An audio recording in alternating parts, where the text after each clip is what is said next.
Sementara itu, Ketua KPU Provinsi Bali, Idewo Agung Lidartawan menyatakan akan melawan pihak-pihak yang berupaya mengintimidasi penyelenggara Pilkada serentak 2024 di Bali serta Buleleng khususnya.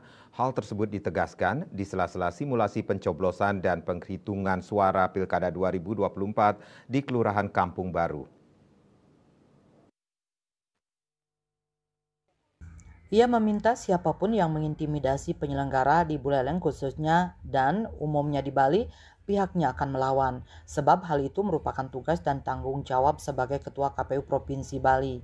Ia menyerukan kepada orang-orang di luar Buleleng untuk tidak mengintimidasi ke Buleleng. Buleleng biarkan apa adanya supaya pemilu betul-betul demokratis. Ada orang-orang di luar Buleleng, jangan mengintimidasi ke Buleleng lah. Ya, Buleleng biarkan apa adanya, ya pemilu supaya betul-betul demokratis lah. Ya, masyarakat kita jangan dibodoh-bodohi, jangan ditakut-takuti.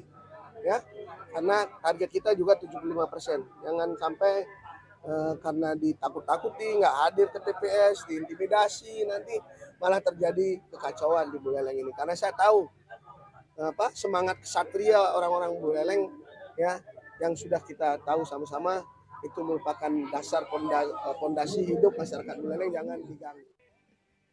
Ia menargetkan di Pilkada 2024 ini 75% suara terserap. Jadi jangan sampai karena ditakut-takuti warga tidak hadir ke TPS, diintimidasi malah nanti terjadi kekacauan di Buleleng. Ia juga menjelaskan pihaknya nanti akan memerintahkan PPS untuk membuat video pendek berdurasi 2-3 menit yang berisi testimoni apa yang terjadi di TPS, apakah proses pemungutan dan penghitungan suara sesuai dengan aturan dan apakah ada kecurangan di TPS. Yasri Yuli, Bali TV.